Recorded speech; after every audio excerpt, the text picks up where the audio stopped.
नमस्कार दोस्तों, Rajasthan news and views में आपका हार्दिक स्वागत है। मैं हूं पत्रकार योगेंद्र योगी। दोस्तों, आपने देखा होगा कि रेलगाड़ियों में डबल इंजन लगता है। डबल इंजन इसलिए लगता है कि रेलगाड़ी द्रुत गति से चल सके और उसकी हॉर्स पावर में वृद्धि हो सके, ताकि यात्री जल्दी अपनी यात्रा पूरी कर सकें और जो मालगाड़ियां हैं उनमें भी जल्दी स्थान पर सामान भेजा जा सके। तो ये उद्देश्य होता है, डबल इंजन लगाने का पर्पज ये होता है। तो क्या कभी ऐसा भी हो सकता है कि जब डबल इंजन लग जाए तो गाड़ी चले ही नहीं? क्या ऐसा संभव है कि एक इंजन के बाद दूसरा इंजन भी लग गया और गाड़ी खिसक ही नहीं रही है आगे, गाड़ी को धक्का लगाना पड़ रहा है? क्या आप ऐसी कल्पना कर सकते हैं? ऐसी कल्पना का यदि आप उदाहरण देखना चाहते हैं तो वो आपको राजस्थान में देखने को मिल जाएगा। राजस्थान की जो सरकार है, भारतीय जनता पार्टी की सरकार है, मुख्यमंत्री भजन लाल शर्मा है। यहाँ पर डबल इंजन है।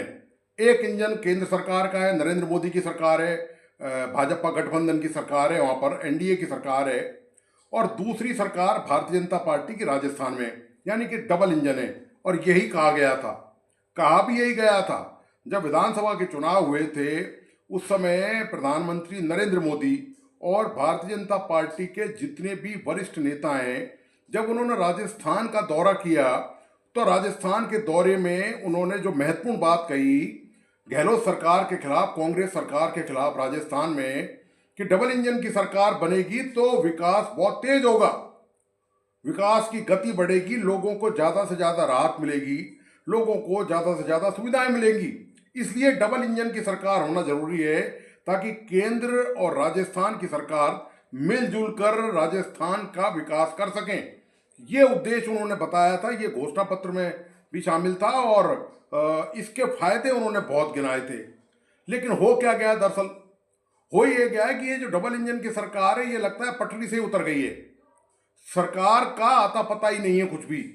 जो एक इंजन है सरकार का, वो तो नजर आता है देश में।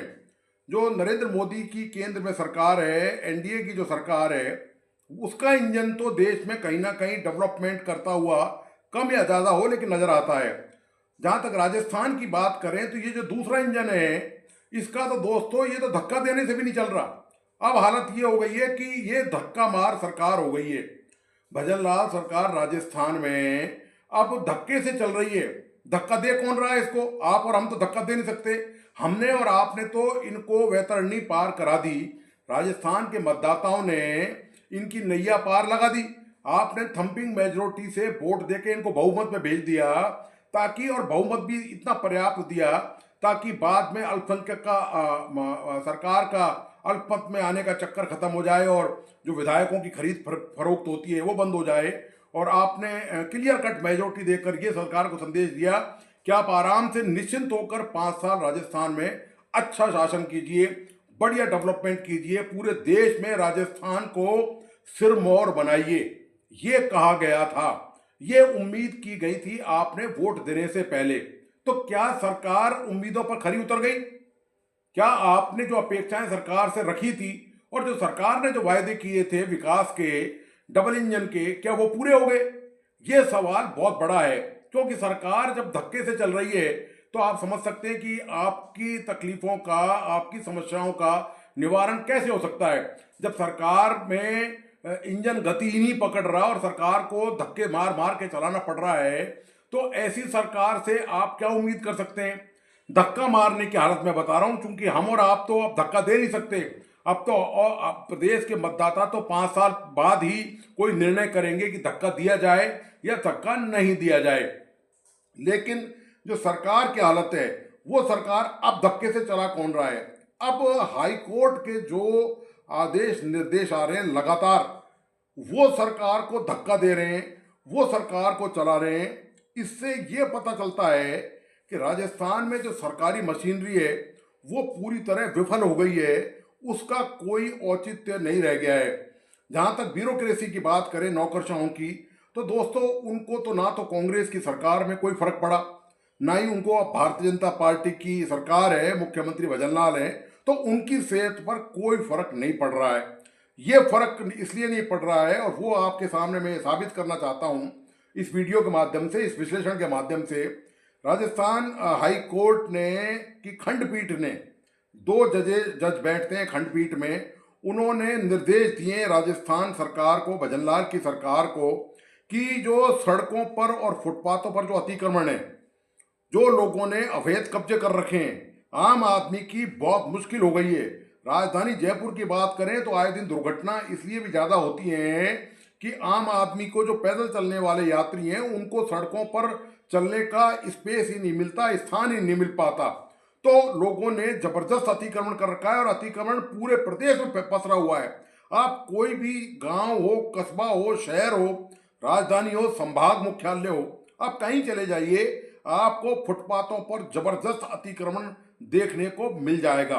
तो हाई कोर्ट की खंडपीठ ने राजस्थान सरकार से ये कहा है कि यह अतिक्रमण हटाया जाए और इसकी पालना रिपोर्ट हाई कोर्ट में पेश की जाए। और उन्होंने ये भी कहा है कि यदि अतिक्रमण में कोई अधिकारी, नाम बाकायदा उन्होंने इंगित किया है, अंडरलाइन किया है, रेखांकित किया है इस बात को, कि कोई पुलिस अधिकारी या कोई इस व्यवस्था से जुड़ा अधिकारी, अतिक्रमण हटाने से जुड़ा कोई अधिकारी यदि बाधा उत्पन्न करता है तो उसके खिलाफ कठोर कार्रवाई की जाए। इसके अलावा हाईकोर्ट ने यह भी कहा है कि जो अतिक्रमी हैं उनसे हर्जा खर्चा भी वसूल किया जाए। जो सरकारी संसाधन अतिक्रमण को हटाने में लगेंगे उसमें जो खर्चा होगा उसकी वसूली उन अतिक्रमियों से ही की जाए। इसके अलावा हाईकोर्ट ने यह भी कहा है कि अक्टूबर में पालना रिपोर्ट जो स्वायत्त शासन निकाय के जो अधिकारी हैं, वरिष्ठ अधिकारी हैं, सचिव हैं या उसके जो डायरेक्टर हैं, वो शपथ पत्र दें और वो हाजिर हों कोर्ट में, ये कहा है। ये तो रहा नमूना कि राजस्थान में सरकार का जो काम है, ये काम दरअसल सरकार का है। 2.25 साल हो गए, सरकार ने अतिक्रमण हटाने के नाम पर कुछ नहीं किया। कारण दोस्तों साफ है, जब भी कभी, चाहे वो कांग्रेस की गवर्नमेंट रही हो चाहे भारतीय जनता पार्टी की, जब भी कभी व्यापक स्तर पर अतिक्रमण हटाया जाने का अभियान चलता है तो वोट बैंक की राजनीति बीच में आ जाती है। इसलिए हाईकोर्ट को एक क्लियर कट निर्देश देना पड़ा है कि कोई भी बाधा उत्पन्न करेगा उसके खिलाफ पुलिस में मुकदमा दर्ज कराया जाएगा और अतिक्रमियों से वसूली की जाएगी जो हर्जा खर्चा होगा। ये हाईकोर्ट ने क्लियर कर दिया इस बात को। जब भी अतिक्रमण हटाने का अभियान चलता है तो लोकल जो नेता होते हैं पार्टियों के, चाहे एमएलए हो चाहे पार्षद हो, उनको अपने वोट बैंक की चिंता होती है कि लोग नाराज नहीं हो जाएं उनसे, तो वो अतिक्रमण आंख मूंदे रहते हैं और परोक्ष तौर पर वो उनको समर्थन भी देते हैं, उनको संरक्षण देते हैं। ये हालत है दोस्तों प्रदेश में अतिक्रमण की कि आम आदमी का फुटपाथ पे, सड़क पे चलना दुश्वार हो चुका है यहाँ पर।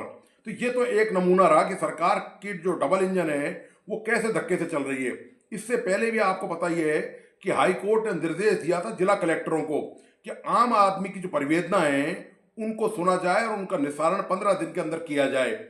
ये काम दरअसल सरकार के हैं दोस्तों। सरकार में जो विभागाध्यक्ष बैठते हैं, सरकार में जो शासन सचिव बैठते हैं, सरकार में जो मंत्री बैठते हैं, मुख्यमंत्री मौजूद है सरकार में, ये उनके काम हैं जो हाई कोर्ट को करने पड़ रहे हैं। और इसके अलावा आज ही जो दूसरा निर्देश आया है वो आया राजस्थान के जो स्कूल हैं, सरकारी स्कूल हैं, उनकी जर्जर इमारतों को लेकर हाई कोर्ट ने सरकार से ये क्लियर कह दिया है, स्पष्ट तौर पर निर्देश दिए कि किसी भी जर्जर इमारत में जिसकी हालत बहुत ज़्यादा खराब है वहाँ बच्चों को स्कूल में नहीं भेजा जाए और उनकी कोई वैकल्पिक व्यवस्था की जाए।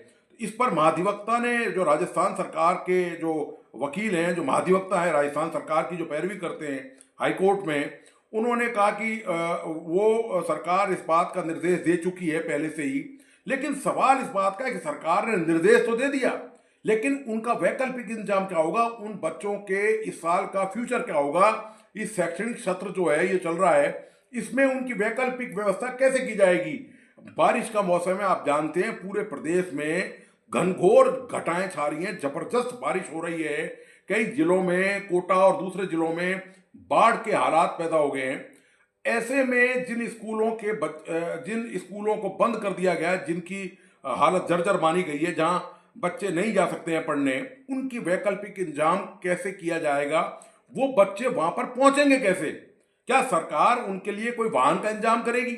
बिल्कुल नहीं करेगी दोस्तों, आप नोट कर लीजिए मेरी बात, सरकार बिल्कुल नहीं करेगी। वो स्कूल चाहे जो बंद किया गया स्कूल है उससे चाहे 1 किलोमीटर दूर हो, चाहे आधा किलोमीटर दूर हो, चाहे 3 किलोमीटर दूर हो या 5 किलोमीटर दूर हो, बच्चों को और उनके परिजनों को खुद ही इंतजाम करना पड़ेगा यदि उनको पढ़ना है तो। सरकार ने अपनी जिम्मेदारी पूरी कर ली और सरकार फ्री हो गई है। ये दोस्तों सरकार की हालत है। आपको पता होगा इससे कुछ दिनों पहले, मैं अभी इसी महीने की बात कर रहा हूँ, एक महीने के अंदर अंदर हाई कोर्ट ने राजस्थान में जितने भी राजमार्ग और नेशनल हाईवे हैं उन पर जो पशुओं की, आवारा पशुओं, पालतू जानवरों की जो समस्या है, आवारा जानवरों की, आप जानते हैं कि कई एक्सीडेंट हो चुके हैं। एक आईएएस अधिकारी अजिताभ शर्मा, उनके भाई की मृत्यु हो चुकी है। इसके अलावा बहुत सारी दुर्घटनाएं आए दिन होती रहती हैं राजस्थान में ये आवारा पशुओं की समस्या को लेकर। उसके लिए भी हाई कोर्ट को निर्देश देने पड़े। आप देखिए सरकार की हालत क्या हो चुकी है। मतलब सरकार जो डबल इंजन की बात कर रही थी, वादा कर रही थी, उस सरकार को हाई कोर्ट धक्के दे दे के चला रहा है। प्रदेश में मैं आपको बता दूं कि आप जो टैक्स का पैसा देते हैं उसका 90-80% हिस्सा सरकारी कर्मचारी अधिकारियों के वेतन भत्तों में खर्च हो जाता है। केवल 20% करीब हिस्सा ही है और बाकी सरकार कर्ज जो सरकार ने ले रखा है, विकास के नाम पर जो कर्ज ले रखा है, चाहे वो पिछली सरकार ने ले रखा हो और चाहे मौजूदा सरकार ने, उसकी ब्याज में और उसके मूलधन में वो कर्ज चला जाता है। तो बचा हुआ विकास आप समझ सकते हैं 10-5% जो बजट आता है वो 10-5% ही होता है। तो ये सरकार की दोस्तों हालत है। डबल इंजन का दावा और वादा करने वाली सरकार को धक्के से चलाना पड़ रहा है। सरकारी तंत्र पूरी तरह विफल साबित होता नजर आ रहा है। इसकी उम्मीद दोस्तों कभी नहीं थी। जब आपने मतदान किया होगा तो आपने बहुत सारी, कम से कम और भी कुछ नहीं, आपका जीवन स्तर कोई यूरोप और अमेरिका की तरह तो नहीं हो सकता, लेकिन बेसिक जो बुनियादी सुविधाएं उनके लिए भी यदि हाई कोर्ट को निर्देश देना पड़े तो आप समझ सकते हैं कि आपका जो मतदान है वो कैसा रहा। तो दोस्तों आपको आज का विश्लेषण कैसा लगा प्लीज़ अपने लाइक एंड कमेंट के साथ बताइए। इस वीडियो को प्लीज़ अपने दोस्तों और परिजनों को जरूर शेयर करें और मेरा तमाम दोस्तों से आग्रह है कि प्लीज़ इस YouTube चैनल को जिन मित्रों ने सब्सक्राइब नहीं किया है सब्सक्राइब करें, लाइक करें और बेल आइकन का बटन जरूर दबाइए। धन्यवाद।